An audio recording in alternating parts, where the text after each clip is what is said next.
بچه‌ها سلام.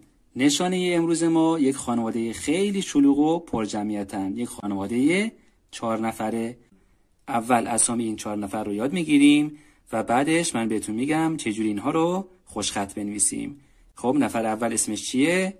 ای اول، بعدی ای وسط، بعدی ای آخر و بعدی ای آخر تنها. بنویسیم ای اول. یه دونه آخر اول می نویسیم و بعدش شبیه ب، ولی به جای یک نقطه میایم 2 تا نقطه میذاریم. این میشه ای اول. بعدی ای وسط. ای وسط بچه ها دیگه خیلی راحته نوشتنش، چون دیگه نمیخواد ما آ رو بنویسیم. ای وسط، بعدی ای آخر. ببینیم بچه ها، اینجا یک سکو هستش، اینجا هم آبه و این بالا یه آقا واسطاده و میخواد شیرجه بزنه توی آب. چجوری شیرجه میزنه؟ مثل این فلش. ما هم وقتی میخوایم ای رو بنویسیم مثل این آقا که شیرجه میزنه اینجوری مینویسیم. بعد میایم به خط زمینه میخوریم و بعدش یک کاسه شبیه کاسه ن از خط زمینه هم میایم بالاتر. اگه اینجوری بنویسیم بچه‌ها خطمون قشنگ نیست. چرا؟ چون کسی اینجوری شیرجه نمیزنه توی آب. شیرجه این حالتیه. ما هم باید همینجوری بنویسیم. یا میتونیم بگیم شبیه یک رنگین کمان. دوباره مینویسم بدون اینکه دستمو از روی کاغذ بردارم. یک حرکت شیرجه ای، اینجا میایم به خط زمینه میخوریم، دوباره از خط رد میشیم، یک کاسه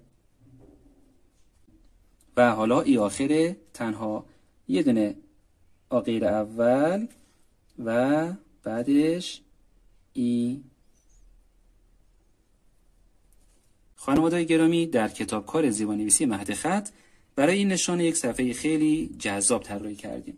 در قسمت بالای صفحه 4 شکل مختلف این نشانه رو می‌بینیم و داخل این دایره زرد رنگ مسیر حرکت مداد رو با فلش مشخص کردیم. اگر این فلش ها و این مسیرها رو در خط فرزندانتون بررسی کنیم می‌بینید که نوشتنش چقدر راحته. برای تمام نشانه ها مسیر حرکت مشخص شد. در این قسمت این نشانه رو به شکل بزرگ در کتابکار آوردیم تا بهتر با جزئیاتش هم شما آشنا بشین و هم فرزندان عزیزتون.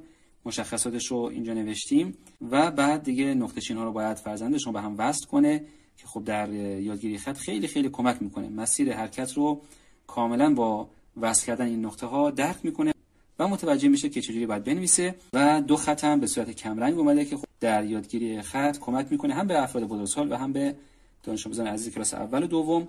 و در قسمت پایین صفحه سرمشق داده شده که فرزند شما باید این نشانه رو طبق سرمشق ها بنویسه. و اما یک نکته خیلی مهم در مورد این نشانه و همه حروف دایره شکل دیگه، در کتابکار یک خط راهنما در قسمت پایین طراحی شده. این برای حروف دایره شکل، یعنی فرزند ما هیچ دایره‌ای رو نباید از این خط زمینه پایین تر بیاره. نون، لام، سین، شین و حروف دایره شکل دیگه. خب محدوده حرف رو وقتی فرزند ما رعایت کنه یه مدت مجبور بشه طبق این قوانین بنویسه و سعی کنه از این خط پایین تر نیاد، دیگه این ملکه ذهنش میشه. در دفتر معمولی هم میتونه این قاعده رو به راحتی رعایت کنه. در قسمت بالا برای الف هم محدوده نوشتن مشخص شده و در دفترهای 3 خطی که به همراه پکیج خدمت شما عزیزان ارسال میشه فضای تمرین خیلی زیاده. اگه فرزند ما در کتابکار نتونه خوب بنویسه و نیاز به فضای بیشتری برای تمرین داشته باشه، یه دفتر 3 خط خام مخصوص خط تحریری خدمت شما عزیزان ارسال میشه و دیگه فضای کافی وجود داره که هر چقدر دلمون بخواد اینجا بتونیم تمرین داشته باشیم. این نشانه رو داخل این دفتر 3 خط برای شما بزرگواران تحریر میکنم تا ببینید از این دفتر چجوری باید استفاده کنید. بچهای گلم، هم به توضیحات من گوش کنین و هم حرکت دست رو قشنگ ببینید من دارم چی کار میکنم. میخوام بنویسیم ای اول. یه دونه آ مینویسیم. مداد رو کجا میذاریم؟ روی نقطه چین. از نقطه چین بالا باید بیایم تو خط زمینه. یه دونه آ، بعد شبیه ب ولی 2 تا نقطه براش میذارم. بعدی ای وسط. دیگه آ رو نباید بنویسم. ای وسط، ای آخر. بچه ها مداد به این نقطه چین نخوره ولی از خط زمینی خیلی باید فاصله داشته باشیم. یک حرکت رنگین کمانی، هنوز به خط زمینی نخوردیم، باید برگردیم. حالا میخوریم به خط زمینه و بعدش یک کاسه که میاد تا این نقطه چین و میره دوباره به سمت بالا، شبیه نه. این میشه ای آخر و ای آخر تنها، فقط یه دونه آ قبلش باید بذاریم، یه آ و دوباره ای رو می نویسیم.